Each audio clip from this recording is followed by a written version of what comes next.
नमस्कार, मैं हूं यश खुराना। स्वागत है आपका हमारे खास कार्यक्रम उत्तराखंड विशेष में। सीधा हम रुख करेंगे बड़ी खबर का। तो ब्रेकिंग न्यूज आ रही है, वो जानकारी दे दें आपको। दरअसल उत्तराखंड कैबिनेट बैठक में कई बड़े फैसले लिए गए हैं। अग्निवीरों को सरकारी नौकरियों में रिजर्वेशन मिलेगा, आरक्षण मिलेगा। तो फॉरेस्ट विभाग की भर्ती में 10% आरक्षण मिलेगा।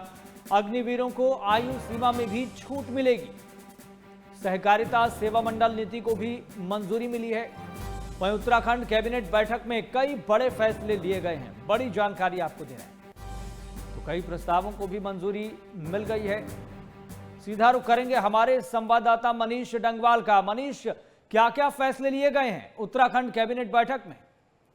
देखिए बिल्कुल, आज की जो कैबिनेट बैठक रही है काफी महत्वपूर्ण रही और सबसे जो बड़ा फैसला है, क्योंकि बताया जा रहा है कि 2 दर्जन से ज्यादा फैसले इस कैबिनेट बैठक में लिए गए, लेकिन ब्रीफिंग जो होती है कैबिनेट की वो आज नहीं हुई है, क्योंकि उत्तराखंड में विधानसभा का जो सत्रावसन है और सत्र के चलते जो है वो कैबिनेट फैसलों की ब्रीफिंग नहीं होती। लेकिन जो सूत्र हमारे बता रहे हैं वो सबसे पहले और सबसे बड़ा फैसला यही बता रहे हैं कि जो अग्निवीरों को है वो उत्तराखंड में 10% जो है उन्हें अब सरकारी नौकरी में जो है आरक्षण दिया जाएगा। और एक बड़ा फैसला जो है वो उत्तराखंड की धामी सरकार का है। तो यानी कि जो अग्निवीर है उनको सरकारी नौकरी में अब 10% रिजर्वेशन उत्तराखंड में मिलेगा। सबसे बड़ी बात यह कि 2026 में 850 अग्निवीर जो है वो रिटायर होकर उत्तराखंड में आ रहे हैं।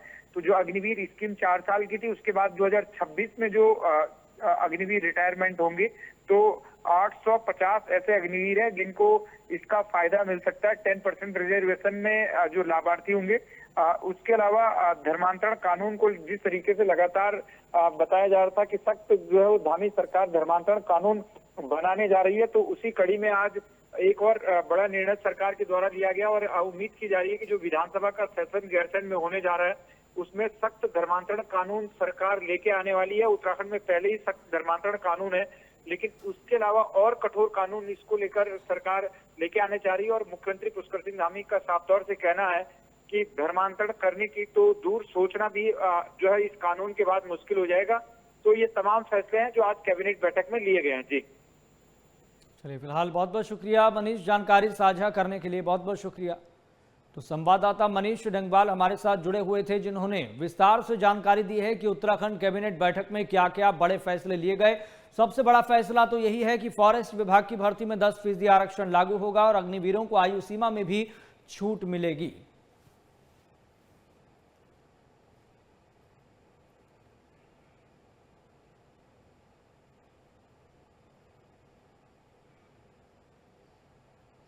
चले बढ़ते आगे। उत्तराखंड के धराली और हर्षिल क्षेत्रों में हाल ही में आई आपदा के बाद धीरे धीरे हालात सामान्य हो रहे हैं।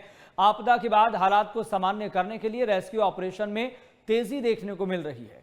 वहीं प्रशासन, पुलिस, आईटीबीपी और एसडीआरएफ की टीमें लगातार प्रभावित क्षेत्रों में बचाव और राहत कार्यों में जुटी हैं। घटनास्थल से मलबा हटाने के लिए भारी मशीनरी लगाई गई है। साथ ही बंद सड़कों को खोलने का काम भी युद्ध स्तर पर चल रहा है। वहीं स्थानीय प्रशासन की तरफ से पानी, दवाइयां, खाने पीने का सामान जैसे जरूरी सुविधाओं को पीड़ितों तक पहुंचाया जा रहा है। वहीं हर्षिल घाटी में भी कुछ जगहों पर रास्ते अवरुद्ध हैं, लेकिन रेस्क्यू टीमें लगातार कोशिश कर रही हैं कि किसी को भी कोई परेशानी ना हो।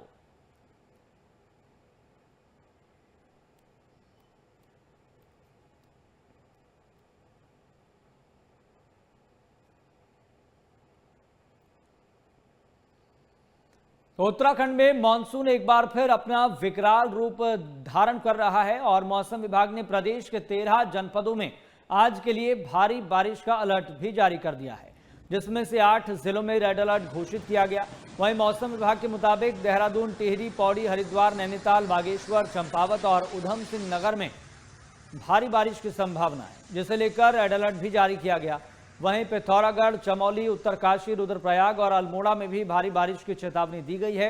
वहीं भारी बारिश की आशंका को देखते हुए प्रदेश सरकार ने एहतियातन 6 जिलों में स्कूलों और आंगनबाड़ी केंद्रों में अवकाश घोषित किया है। जिन जिलों में स्कूलों को बंद रखने के आदेश दिए गए हैं उनमें देहरादून, उत्तरकाशी, टिहरी, गढ़वाल, चंपावत, अल्मोड़ा और बागेश्वर शामिल हैं। इसके साथ ही प्रशासन ने लोगों से अपील की है कि वे अनावश्यक यात्रा से बचें, नदियों और जल स्रोतों के पास न जाएं और मौसम संबंधी जानकारी पर नजर रखें।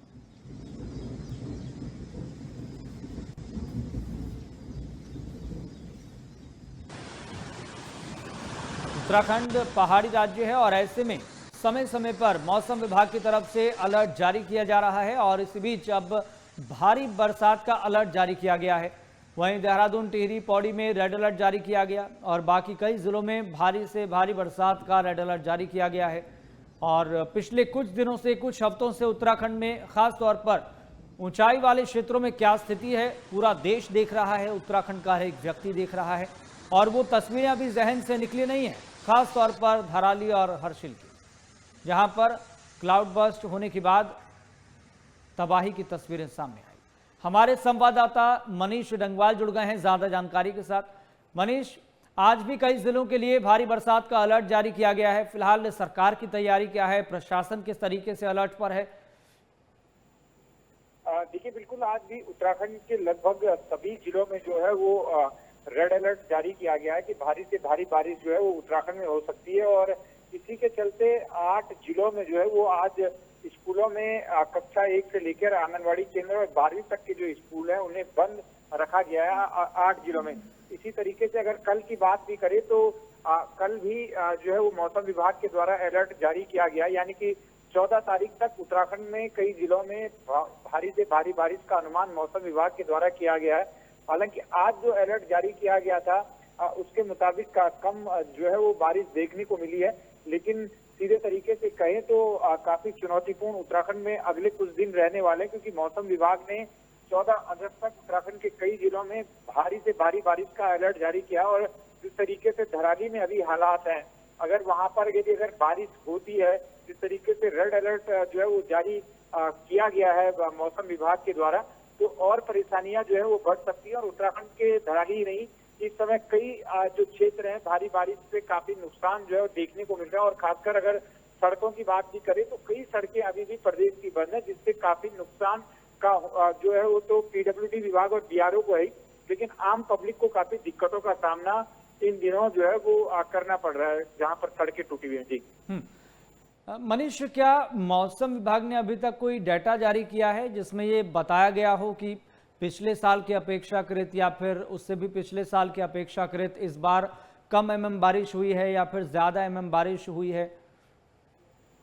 देखिए, मौसम विभाग की बात करें तो जो शुरुआती मानसून का चरण था अगस्त शुरुआत में, तो मौसम विभाग का कहना था यहाँ तक सामान्य बारिश हुई है, लेकिन उसके बाद जो बारिश थी वो बारिश तेज हुई है। इसका जो रिकॉर्ड है अब वो कुछ दिनों में मौसम विभाग के द्वारा जारी कर दिया जाएगा कि आखिरकार कितनी बारिश जो है वो पिछली तुलना में इस बार देखने को ज्यादा मिली है। जी और अभी फिलहाल 2 भागों में बांटे प्रदेश को, तो ऊंचाई वाले क्षेत्रों में क्या स्थिति है, मैदानी क्षेत्रों में क्या स्थिति है? देखिए, मैदानी इलाकों की बात करें तो जहां पर भी जल भराव की स्थिति रहती है, ऐसे जगह जो है वो प्रशासन लगातार अलर्ट करने का काम करता है और लगातार चेतावनी भी देता है कि जहां पर जल भराव की स्थिति है वहां नदी नालों के किनारे लोग न जाएं। तो कुल मिलाकर देखें तो लगातार इस तरीके की जो है वो अलर्ट और सावधानी बरतने के जो है वो निर्देश जो है वो मौसम विभाग के द्वारा जब दिए जाते हैं तो प्रशासन भी अलर्ट रहने का काम करता है। जी चलिए, बहुत बहुत शुक्रिया मनीष, जानकारी साझा करने के लिए बहुत बहुत शुक्रिया।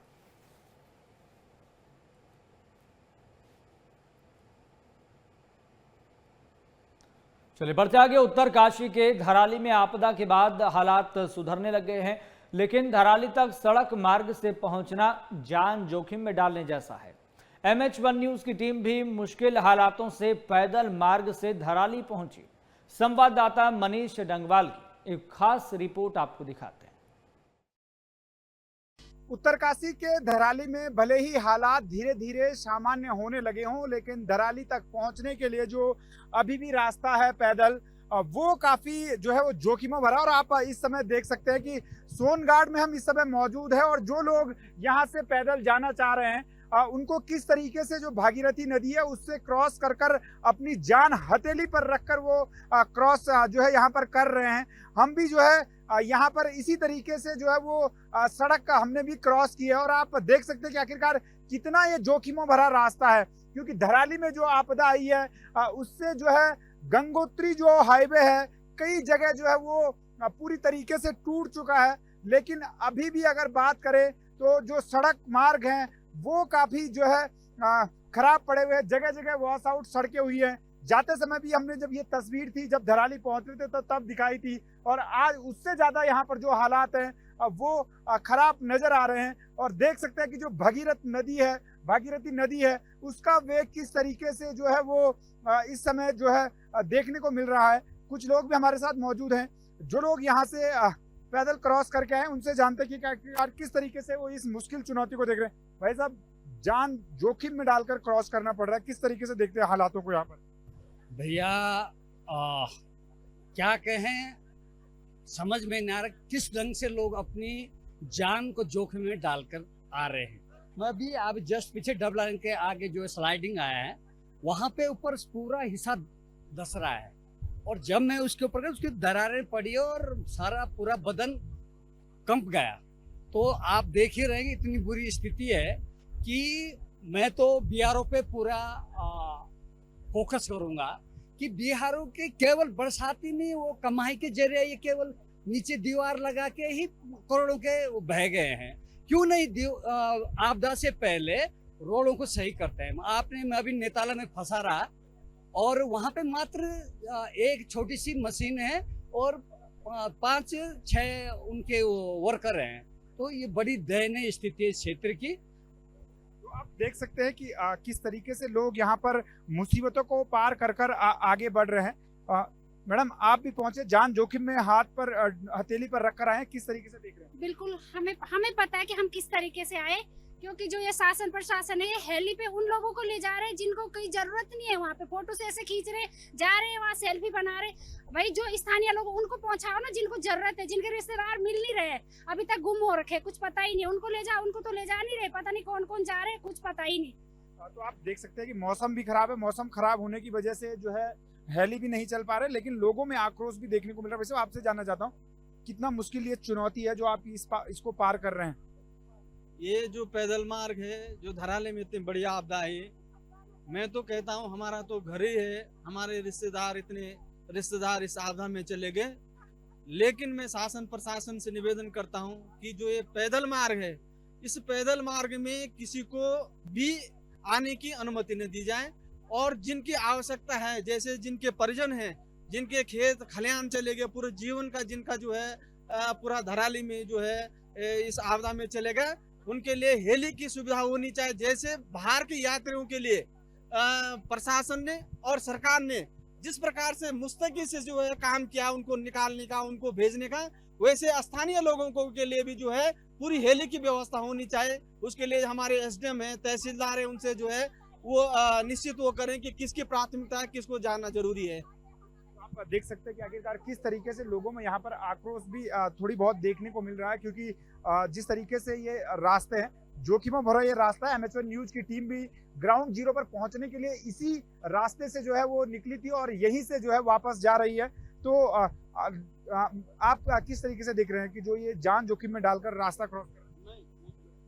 मैं ब्लॉक प्रमुख विनीता रावत भटवाड़ी से हूँ, और मैं यहाँ पे जब मैं पैदल आई तो पैदल मैं कल भी आई, परसों भी आई, मैं पैदल, मैं फिर लौट के गई, फिर मैंने कहा मैं पैदल जाऊंगी, मैं देखूंगी रास्ता कैसे जो हमारे स्थानीय, क्योंकि हमारे वहाँ पे जो हेली से हमारे जो स्थानीय लोग, मैं तो चाहती हूँ शासन प्रशासन से निवेदन करना चाहूंगी कि हेली सेवा हमारी तब तक शुरू रहे जब तक हमारे रोड न बन जाए, क्योंकि मैं खुद चल के आई, इतने पहाड़ों में उतर नीचे, इतनी जान जोखिम में डाल करके आई, क्योंकि जो हमारे स्थानीय लोग हैं उनके जो हमारी 5 तारीख को जो हमारी इतनी बड़ी आपदा आई, हमारे भाई, हमारे दीदी के लड़के हैं, हमारे जो चाचा के लड़के, पूरे आपदा, क्योंकि हमारे उनके अपने थे, उन्होंने खेत खलिहान सारे खोदे, क्योंकि उनको जाने नहीं दे रहे, क्यों नहीं जाने दे रहे, वो बेचारे चल के आ रहे। मैं तो फिर भी मैं निवेदन करना चाहूंगी शासन प्रशासन उनकी, क्योंकि ऐसे नहीं कि बड़े बड़े नेता चले जाए हवाई जहाज में, जो बेचारे स्थानीय जिनको दर्द है कि मेरा भाई खोए, मेरे भतीजे खोए,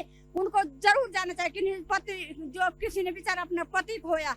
तो मैं फिर भी एक बार और निवेदन करना चाहूंगी शासन प्रशासन से कि आप हेली सेवा शुरू तब तक करे जाए, सारे स्थानीय लोग सारे हेली से चले जाए, क्योंकि पैदल आप देख रहे हैं इस गंगा जी में, अब देखो कितना पानी बढ़ गया, इसमें इतना खतरा है। मैं अपनी जान जोखिम में डाल करके मैं फिर यहाँ पर पहुंची, बड़ी मुश्किल से यहाँ पे पहुंची। देख सकते हैं कि किस तरीके से लोगों को जो है भारी दिक्कतों का सामना करना पड़ रहा है, और आप देख सकते हैं कि जो इस समय की जो तस्वीरें हैं, किस तरीके से लोग सड़कों को यहाँ पर पार कर रहे हैं। थोड़ा सा कैमरामैन से कहूंगा कि जो जूम करके दिखाएं कि आखिरकार किस तरीके से जो यहाँ पर तारें पड़ी हुई है, इन तारों को यहाँ पर पकड़ कर जो है वो क्रॉस कर रहे हैं। और वास्तव में इन तस्वीरों से तो यही कहा जा सकता है कि धराली में जो आपदा आई है उसके बाद जिस तरीके से जो ये पूरा क्षेत्र है धराली गांव तक पहुंचने का, कई जगहों पर अभी भी सड़क वॉश आउट है और कई जगहों पर जो लोगों को आवागमन के लिए जान जोखिम में डालकर जाना पड़ रहा है। कैमरा पर्सन मनवर के साथ मनीष जंगवाल, MH1 न्यूज, उत्तरकाशी। तो रिपोर्ट आपने देखी, तस्वीरें आपने देखी। बढ़ते आगे, आजादी का अमृत महोत्सव और स्वतंत्रता दिवस के मौके पर चलाए जा रहे हर घर तिरंगा अभियान के तहत उत्तराखंड के मुख्यमंत्री पुष्कर सिंह धामी ने अपने देहरादून स्थित आवास पर तिरंगा लगाया। वहीं तिरंगे को सम्मान पूर्वक लगाते हुए मुख्यमंत्री ने देश की आजादी के लिए बलिदान देने वाले वीरों को नमन किया। सभी प्रदेशवासियों से अपने अपने घरों पर इस तिरंगे झंडे को लगाने की अपील भी की। उन्होंने कहा कि यह अभियान सिर्फ एक कार्यक्रम नहीं बल्कि देश के प्रति एकता, सम्मान और गर्व का प्रतीक है। हर घर तिरंगा अभियान के तहत उत्तराखंड के शहरी और ग्रामीण क्षेत्रों में उत्साह देखा जा रहा है।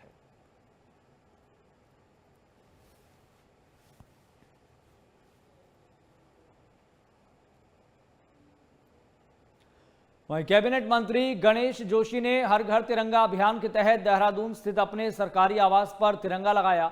इस अवसर पर कैबिनेट मंत्री गणेश जोशी ने समस्त प्रदेशवासियों से अभियान से जुड़कर 15 अगस्त तक अपने अपने घरों पर तिरंगा फहराने का आह्वान किया है। वहीं कैबिनेट मंत्री गणेश जोशी ने कहा कि प्रधानमंत्री नरेंद्र मोदी के प्रेरणादायी आह्वान पर बीते 3 वर्षों से हर घर तिरंगा अभियान एक व्यापक जन आंदोलन का रूप ले चुका है। मंत्री जोशी ने कहा कि हमारा राष्ट्र ध्वज तिरंगा भारत की एकता, अखंडता और गौरव का प्रतीक है, जो हर भारतीय के आत्मगौरव और स्वाभिमान की पहचान भी है।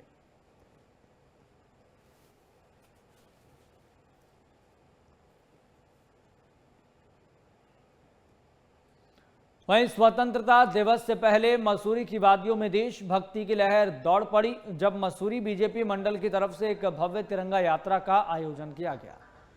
वहीं यह यात्रा सिर्फ एक रैली नहीं थी बल्कि आजादी के अमर सपूतों को समर्पित ये रैली थी, जिसमें हर कदम पर देश प्रेम की गूंज सुनाई दी।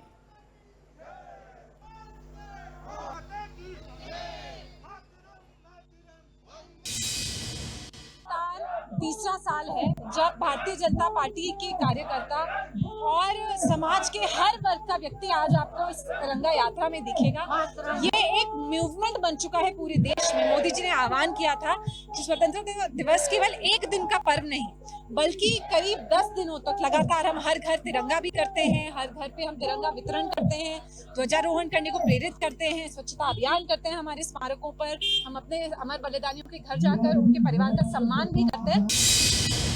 देखिए, भारतीय जनता पार्टी द्वारा पूरे देश भर में स्वतंत्रता दिवस के उपलक्ष्य में कई कार्यक्रम का आयोजन किया जा रहा है। हर घर तिरंगा तिरंगा यात्रा एक महत्वपूर्ण कार्यक्रम है जो देश में 2021 से लेकर आज तक हर एक परिवारजन को, हर एक भारत के नागरिक को, व्यक्ति को छूता है। इसी कड़ी में आज हर घर तिरंगा तिरंगा यात्रा के अंतर्गत मसूरी मंडल द्वारा मसूरी में यात्रा निकाली जा रही है। भारी बारिश के बीच भी समस्त लोग, महिलाएं, बहनें, भाभियां, दीदी, हमारी सभी हमारे युवा साथी रैली में उपस्थित है। वहीं पहाड़ों और मैदानी क्षेत्रों में हो रही लगातार भारी बरसात के बाद हरिद्वार में श्री चंडी देवी मंदिर पैदल मार्ग को बंद कर दिया गया। बारिश के कारण जगह जगह मिट्टी के कटाव से रास्ता पूरी तरह से खराब हो गया। वहीं वन विभाग के अधिकारी अरुण कंडारी ने बताया कि मौसम विभाग के अलर्ट जारी करने के बाद जिला अधिकारी के निर्देश पर चंडी देवी पैदल मार्ग का निरीक्षण किया गया, जिसके बाद यात्रियों की सुरक्षा को देखते हुए पैदल यात्रा मार्ग को यात्रियों के लिए बंद किया गया। उन्होंने लोगों से अपील करते हुए कहा कि यात्री शासन प्रशासन द्वारा दिए गए दिशा निर्देशों का पालन कर शासन प्रशासन का सहयोग करें।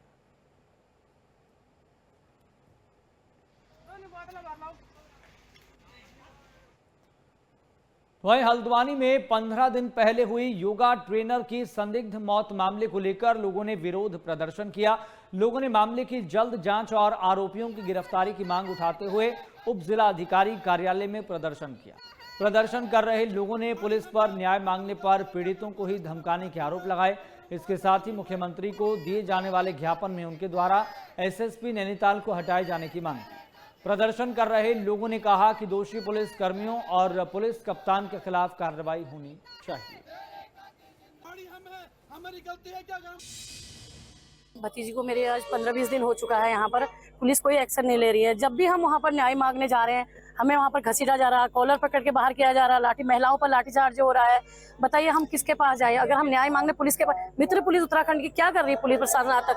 अगर पुलिस चाहे तो उसको पानी से निकाल के, गड्ढे से निकाल के ला सकते हैं। मांग है पहाड़ की बेटी योगी, जो योगा ट्रेनर थी ज्योति, 15 दिन हो गए हैं, हत्यारे पकड़े नहीं गए हैं। और जब हम न्याय मांगने जाते हैं उनके पास, तो क्या हमारे जो न्याय मांगने के लिए लोग गए हैं, हमारे पहाड़ी आर्मी के संस्थापक अध्यक्ष हरीश राव जी, उनके कॉलर पकड़ के आप अंदर कर देते हो, उनकी माताओं को बारिश में खड़ा कर देते हो। जब हम न्याय वहां पर योगा सेंटर में जाते हैं, हमें रगड़ के आप उनकी माता जी को सड़क पर रगड़ते हो। जब वहां पे आपका गोलाबार में न्याय मांगने के लिए लोग खड़े होते हैं, उनको आप लाठीचार्ज करते हो।